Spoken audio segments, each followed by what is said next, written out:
Olá pessoal, e o Dose de Responsabilidade de hoje discute o que é o uso moderado e o que é o uso excessivo de álcool. Lembrando, antes da gente começar as classificações, que, primeiro, mesmo o consumo moderado pode trazer riscos para a saúde, alguns impactos, como o maior risco de alguns tipos de câncer, embora a gente saiba que o uso excessivo traz muito mais riscos, muito mais impactos para a saúde das pessoas. Depois, lembrar que as classificações variam, a gente vai trazer só algumas delas para vocês. De acordo com a OMS, Organização Mundial da Saúde, o consumo moderado é aquele em que a pessoa consome de 1 a 2 doses padrão por dia. Lembrar que dose padrão significa mais ou menos o quê? Uma taça de vinho que é equivalente a uma latinha de cerveja, que é equivalente a uma dose de destilado. Então isso é uma dose padrão. Quando a OMS fala dessas questões, ela fala que as mulheres devem tomar 1 dose por dia, isso seria um consumo moderado, homens até 2 doses por dia,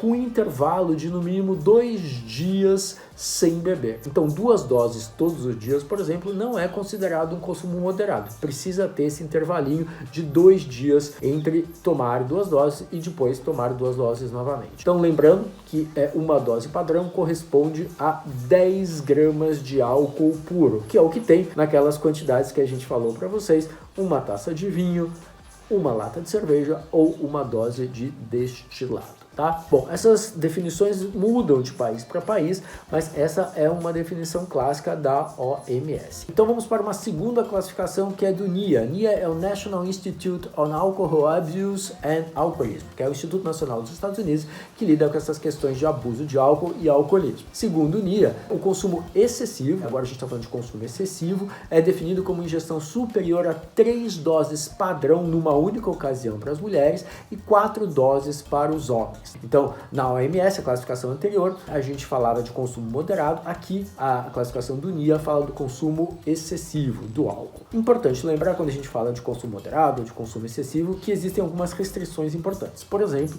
as mulheres grávidas ou tentando engravidar não devem tomar nenhuma dose de álcool ao dirigir um veículo ou operar alguma máquina que exige concentração também. Não é recomendado que se use nenhuma dose de álcool. Se você tem algum problema de saúde que possa ser agravado pelo álcool ou após tomar certos medicamentos como sedativos, analgésicos e até alguns medicamentos que são usados contra a pressão alta, nesses casos também não é recomendado o consumo de nada de álcool, além das pessoas com menos de 18 anos de idade. Falamos hoje um pouquinho sobre o que seria o consumo moderado, o que seria o consumo excessivo, falamos de classificação do OMS, classificação do NIA, trouxemos algumas restrições, alguns grupos que não devem tomar álcool nunca, e também lembrar para vocês, pessoal, uma coisa muito importante, para além das classificações, você é o seu melhor termômetro. Para algumas pessoas, beber uma dose a cada 2 dias, tudo bem. Para outras pessoas, se você bebe uma dose, você já pode sofrer impacto, então você entende que essa dose inteira já seria impactante ou prejudicial para aquilo que você sente, para como você está. Então, de novo, existem variações individuais e não existe nenhuma dose que é absolutamente segura para todo mundo. Tá bom? Espero que tenham ficado mais claras essas diferenças e a gente volta a falar de consumo moderado, de consumo excessivo nos próximos vídeos do Dose de Responsabilidade. Fica com a gente, valeu!